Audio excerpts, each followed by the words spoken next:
Hi, I'm Ryan with Leerburg, and in this week we're going to show you how we utilize the game of tug to help with Whiskey's progression through his training. So in the previous weeks we went over some leash pressure, some foundational obedience stuff, as well as introducing Whiskey to a treadmill. And this week we're going to show you a little bit about how we use tug play to help improve his obedience as well as kind of our relationship. So playing tug with your dog is going to be a great interactive activity that you can do with your dog that will really help build a relationship with your dog.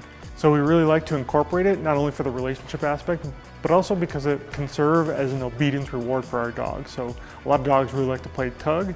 So if you have a dog that enjoys playing tug and understands there are some rules around the game, we can incorporate that as well into our obedience training. So before we introduce playing tug into our obedience training, we want to make sure 4 different elements are in place. And the first and most important is that our dog enjoys playing tug. And Whiskey here enjoys playing tug. From day one, he's always enjoyed playing tug. So our first piece of criteria is met. Second, we want to make sure that our dog will bring it back to us. So before we start adding any sort of control, what I'll do is I'll go play a game of tug and I'll let the dog win, and I'll try to promote them to bring the tug back to me to initiate the game, to start the game back up again. So I want to play tug with my dog, I let them win, and I want to encourage them to come back to me. As soon as they do, I reward them by continuing playing. One thing you'll notice, especially with German Shepherds, is that they're very possessive. And so having the dog bring the toy back to us can be a bit of a hurdle. So there's a couple things we're going to do with Whiskey to promote him to bring the toy back to us. And the first is going to be basically running away from him, drawing him back into us.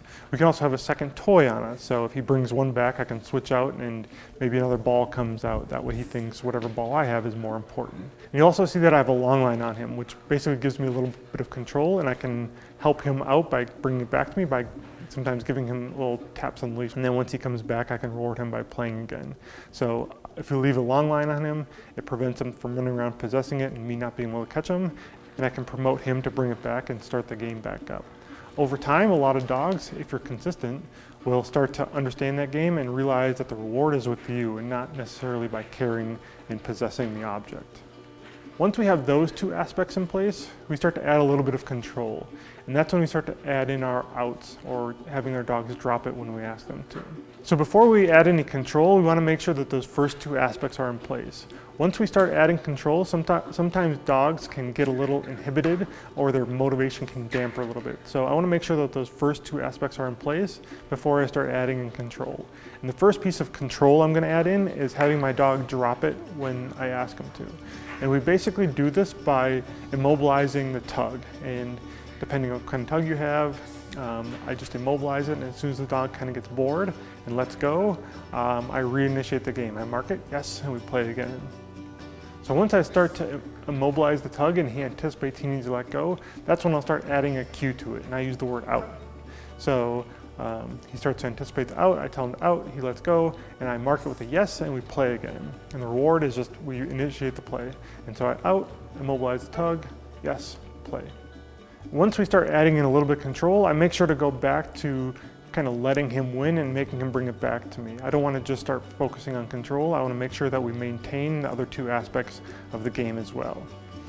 But once we have those 3 pieces in place, that's when I ask for a little more impulse control, meaning once he lets go, he doesn't get to rebite until I let him. So at that point, once he lets go, I can do a little more obedience, and then I can reward him again without him thinking he can bite the tug right away. In the beginning, they're going to want to take some cheap shots, they're going to want to bite again right away. So over time, I make them wait a little longer each time until we can have a lot of impulse control where my dog is staring at the tug, and the moment I say yes, they're back in the game. And for some dogs, this can take a long time. For some dogs, we just don't have that high level of criteria.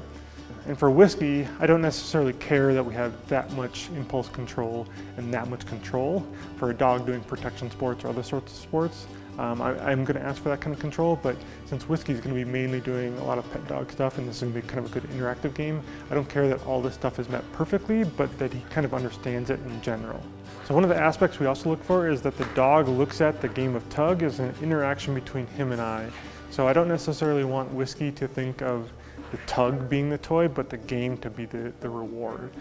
And one of the things we do to help maintain that is we switch out our tugs. So we can play with a bunch of different tugs and they'll understand that whatever tug that we're using, it's the game between him and I, and not necessarily about that specific tug.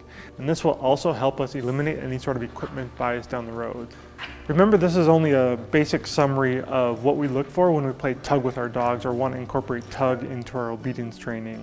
If you're looking for a full version of these details and concepts, you can check out our DVD with Michael Ellis called The Power of Playing Tug with Your Dog.